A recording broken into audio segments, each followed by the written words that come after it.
Bonjour les quatrièmes, c'est Monsieur Thibault qui vous parle. Alors pour vous expliquer une partie du cours sur les villes dans la mondialisation, j'ai décidé de vous en parler de manière visuelle comme ça. Alors vous allez m'entendre, vous allez voir mes bras et puis vous allez voir en fait comment dire, mon ordinateur, mais par contre vous ne me verrez pas moi, mais c'est juste pour vous expliquer des choses. Ce serait beaucoup plus simple en fait de le faire comme ça que de le faire en fait en l'écrivant.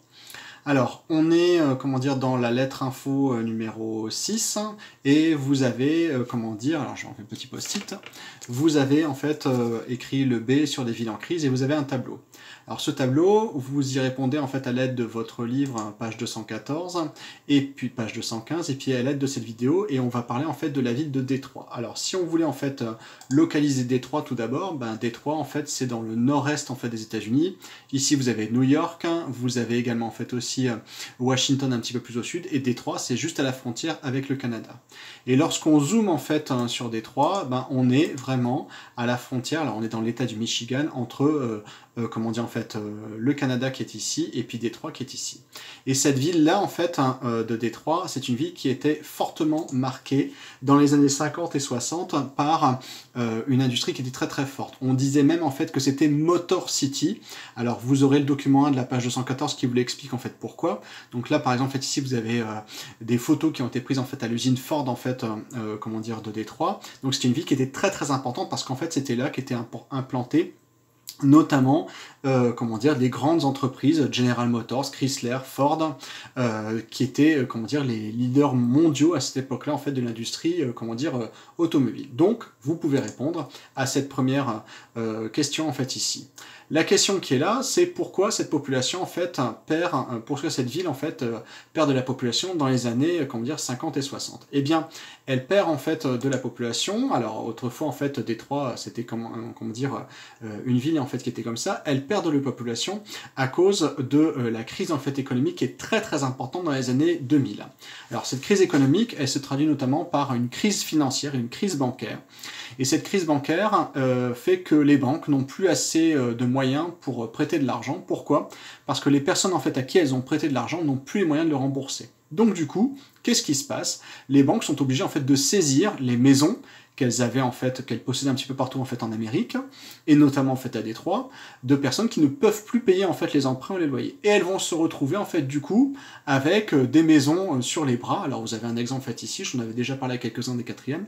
Elles vont se retrouver en fait avec des maisons sur les bras complètement, comment dire, en charge, et qu'elles ne vont pas pouvoir en fait gérer. Mais c'est pas une ou deux maisons, ça va être en fait une quantité impressionnante en fait de maisons, dont elles vont avoir un mal fou, comment dire, à s'en sortir. Donc du coup, on va se retrouver face à des quartiers entiers qui sont totalement en fait abandonnés, et ces quartiers qui sont totalement abandonnés, les gens sont partis. Pourquoi ils sont partis? Ben, c'est la carte que vous aviez fait, comment dire, dans le chapitre précédent.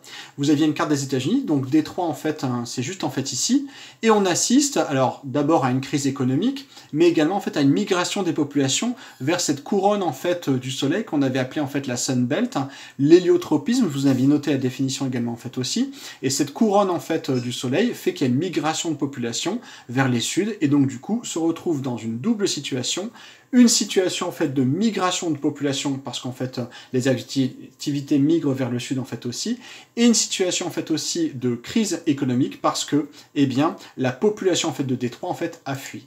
Et donc, réponse à la question suivante, quelle est la conséquence en fait sur le paysage? Eh bien, vous pouvez remarquer que on a des maisons qui sont totalement en fait abandonnées, qui sont littéralement en fait laissées à l'abandon parce que les banques n'ont plus les moyens du tout, comment dire en fait, de les entretenir, et puis à des quartiers qui sont totalement en fait rasés. Là, l'image que je vous ai montrée tout à l'heure en fait du centre de Détroit, ben elle est là. De l'autre côté, on a le Canada, on a la rivière en fait qui est le long de Détroit, vous avez en fait la Central Business District, et tout ce quartier-là, ben, ça a été des maisons qui étaient totalement en fait rasées, totalement en fait, comment dire, détruites, parce que plus personne en fait n'habite là.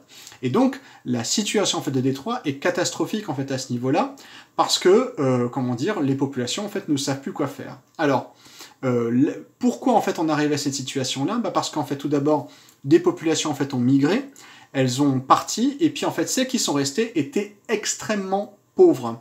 par exemple, en fait, ici, vous avez, comment dire, une carte, en fait, de Détroit, et tout le centre-ville, en fait, de Détroit, il est, en fait, ici, alors, Central Business District, en fait, ici, le centre-ville, en fait, qui est en vert, en fait, aussi, et toutes ces maisons-là, en fait, hein, eh bien, comment dire, étaient possédées par des populations, en fait, qui étaient extrêmement pauvres, qui étaient des ouvriers. Alors, aux États-Unis, en fait, c'est légal de qualifier les populations en fonction de leur origine et de leur couleur, en fait, de peau, et ces populations qui étaient extrêmement pauvres, c'était des ouvriers qui ont perdu leur activité, qui ont perdu leur emploi, qui du coup n'ont pas pu, comment dire, en fait, payer en fait leur maison, et donc du coup en fait l'ont abandonné. Et on se retrouve donc dans la situation en fait que je vous ai montré tout à l'heure, donc des maisons qui sont abandonnées, des maisons en fait qui sont laissées sur les bras par les banques qui ne peuvent plus en fait les gérer, et puis même en fait, alors les choses complètement dingues en fait, des gares qui sont totalement en fait laissées, comment dire, à l'abandon parce que plus personne en fait ne vient.